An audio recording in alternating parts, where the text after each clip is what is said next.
Welcome to the fight of your life. Are you willing to die to shine?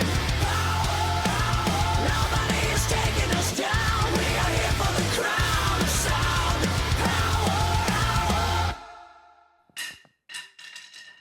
Hey, this is Josh Bernstein. We're so honored to invite our next guest to the show. He's a Rock and Roll Hall of Famer. He's one of Rolling Stone's top 100 guitarists of all time.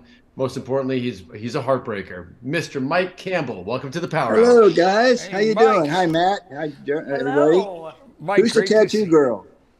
My name's Katie. Hello. Yeah. Katie, nice to meet you. Nice to meet you virtually. That's so Yeah, great. our assistant's name is Katie, too, so I think I can remember that. You know, Mike, I was really happy that before we started, you mentioned that you watched the show a few times, you really liked it, so that meant a lot to us.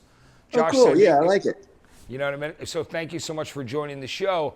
Mike, it's amazing. So Dirty Knobs you've been out with, I mean, you really started it, I think, close to 11 years ago, but then, you know, around 2020, you know, started making records and working, doing some stuff with George Drakoulias. And I got to see you guys last year, and it was phenomenal. I got to thank ask you, you. I got to tell you, with Dirty Knobs, you have this song that I love, and I'm allowed to say this on the air. It's called Fuck That Guy. So can you tell me about who is that guy? And I wanted to know like more about that song, because it's an expression that you say, especially when it's somebody who's wronged you, or you know what I'm talking about. At least once or twice a day, right? And Yes, sometimes exactly. You're looking at the TV when you say it. Yeah, sometimes on the Well, I TV, gotta somebody be- got cut you off, right? You know, somebody. Thank you for noticing that. I got to give credit for the title to Chris Stapleton. He came out a while ago before that album to do some writing with me. And we were working on some stuff, and he goes, I got this title, but I don't think I can do it. And I said, what is it? He says, it's called Fuck That Guy. And I go, oh man, I say that every day, you know, somebody in traffic or somebody on the TV, not naming any names. I said, well, can I have a go at it? He said, sure. So I wrote the rest of the song and sent it to him. He made one little political change in one of the verses, which we won't go into. But it's fun to play live because everybody relates to it. You know, I think in being a native New Yorker, I'll tell you that "fuck this guy" is actually a term of endearment in the East Coast. So it could be seen. I think the song could be interpreted in many different ways.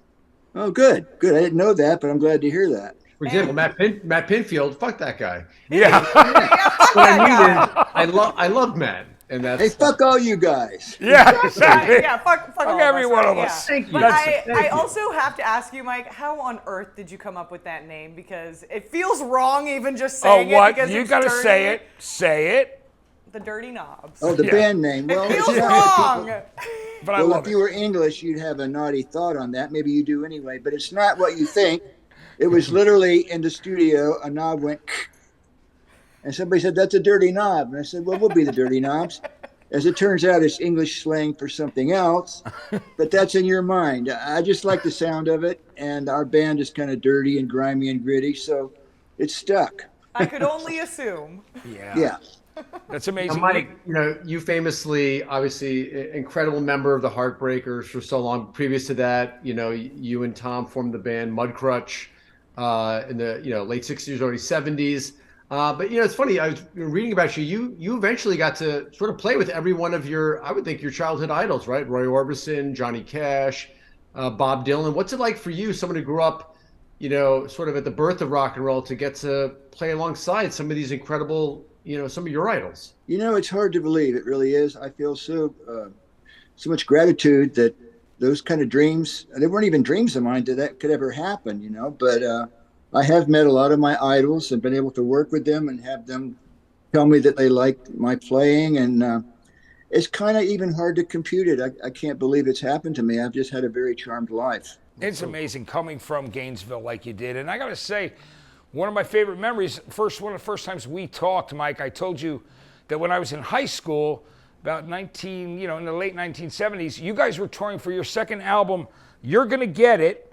And I was so in love with the first two records, I bought a row of tickets for $4 to play. Bless you. Yeah, the so New York cool. Palladium. Yeah, I was like, you got to hear this band. So I was turning everybody onto the first Tom Petty and the Heartbreakers album. I'm still living off that money, by the way. That $4, it's amazing. Yeah, it was Well, great. thank The you New very York much. Palladium. It was just the show was so important to me, and It was the one thing that I noticed unified everybody in the school. It didn't matter whether you were like, I mean, the punk thing really hadn't happened in high school yet, but there were people that were into all different things. And I didn't care if they were into the Grateful Dead or metal. The one thing they could agree on, everybody that I turned the band on to, was Tom Petty and the Heartbreakers. It's amazing when you think about that. Well, that is, yeah. We did get lumped in as a punk band for a while, but we survived all that. And I don't know, labels, but you went to the Palladium, you said, in New York? Yeah, I saw you at the New York Palladium, yeah. I remember those gigs. I loved that venue. That was so much fun. And we were so young and excited, and,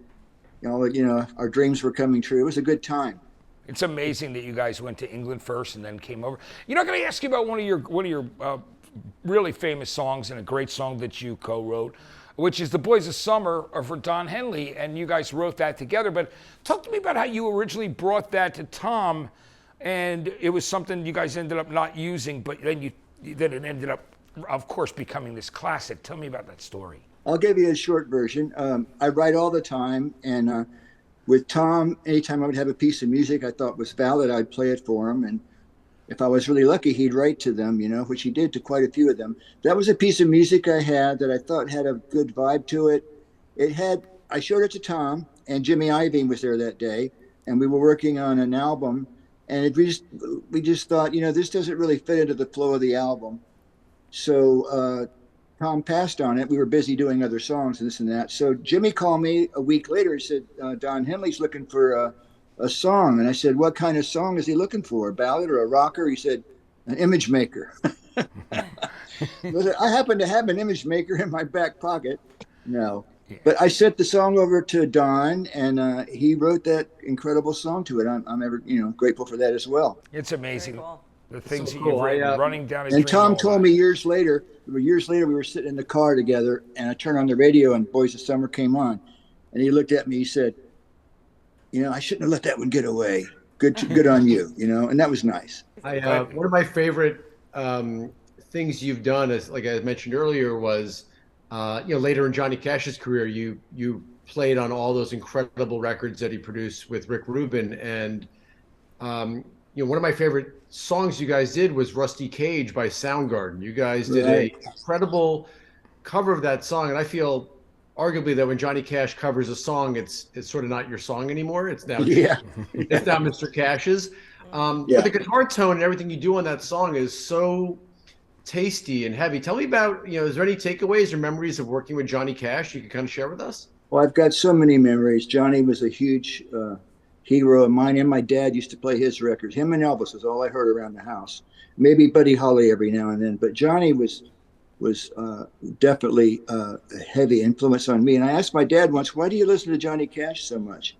And he says, because he sings about the truth, and he was right. But Rusty Cage is an interesting song. We were working with Rick Rubin, and we were in the studio, and Johnny was not there that day. And so I had a big Les Paul raunchy sound up. And Rick said, well, let's make a track for Johnny, and I'll sing it for the demo. So he kind of talked it through, Rush my Rusty, and he kind of talked through the vocal to show Johnny where it would go.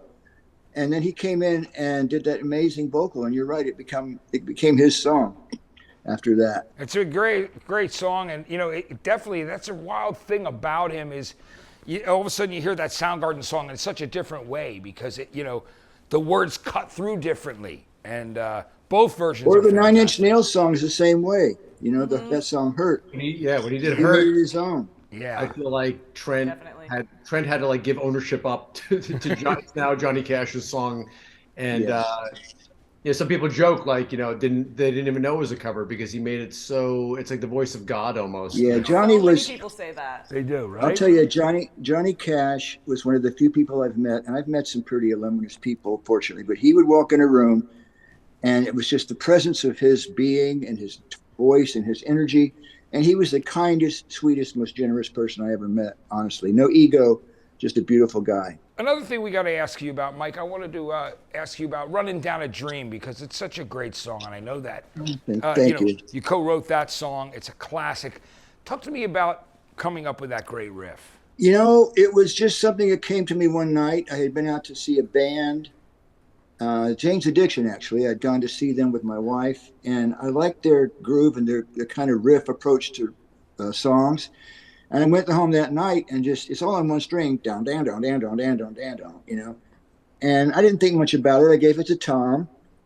And he called me back a few weeks later and said, Jeff and I have been listening to that riff, and we think we have a song to go with it, you know. All right, let's hear it, you know. And that was the song. That's amazing. I love knowing now that Running Down a Dream was inspired by a Jane's Addiction show. That's great. That's Well, you know, incredible. songs come from all places, and inspiration can happen at any moment. And I would give them credit for inspiring the energy on that. Yeah. I think the reason you got labeled punk by accident is because I owned a record when I was a little kid called Chipmunk Punk, with Alvin and the Chipmunks, and you guys were right on there. So I think I want to blame Alvin and the Chipmunks for mislabeling you guys. They did Refugee, right, on that record? I believe they did Refuge. Yeah. Oh, God, I hope nobody ever hears that. Yeah. Maybe did Hack and some other things and some Blondie, but I think Alvin, Theodore, and Simon are to blame. Yeah, Well, they, you know, they I'll tell you might be. something about the punk label. You know, Tom was so quick-witted, and he would, around that time, I think it was called 1977, and we went to England, and it was the Ramones and the Sex Pistols and all that stuff was going on, and they kind of thought we were in that vein. And he did an interview once, and they said, "So you guys are a punk band?" And he said, "You call me a punk, I'll cut you." And then they punk say you answer. just proved Listen, their You can point. interpret that any way you want to. Yeah, exactly. That's amazing. And then they, you know, in Europe, they would put you guys on, like, I remember that Dutch compilation, Dief voor New Wave. Remember? Wow, Matt, you're going back there. Yeah, that was a cool Yeah. record. Yeah. Yeah, it was cool. Bootleg. That's how I heard anything that's rock and roll by you guys from your first album. And I was like, wow, this stands out on this album. It was Crazy, great, crazy. You know? So Wow. it's amazing. But yeah, so what's coming up for the Dirty Knobs, Mike? You got some good shows Well, coming up, don't you? Yes, we do. And we're finishing up an album that I am so proud of. We got some surprise guests that you will be surprised that have contributed to this record. It's a great collection of songs, and it's a good extension from our first two records. And I want to put it out now. It's almost finished, but the record company says, wait till January, da-da-da-da-da. We have a window. So we're going to have to keep it in our pants for a while, but I'm really proud of this record. I don't have a title yet. But in the meantime, in May, we're going out for a West Coast run of gigs. And then later in the year, September or something, we're going to go to the West Coast and just do a few gigs to keep us busy till the record comes out. Great, Okay, that that's sounds cool. awesome. You know, Matt and I, we had the pleasure last year. We got to watch you perform at Bourbon and Beyond down in Louisville, and you know, you did such a fantastic set. And I also had the pleasure. I used to help produce the Mountain Jam Festival, where you and Tom played. I think that last summer, 2019. So just want to say thank you so much. It's such an honor that you joined us here on the Power Hour. Thank you so much. Best of luck. We can't wait to see you out there with the Dirty Knobs. Ladies and gentlemen, Mr. Mike Campbell. Thank you so much. Goodbye. Keep rocking. Thank you so much.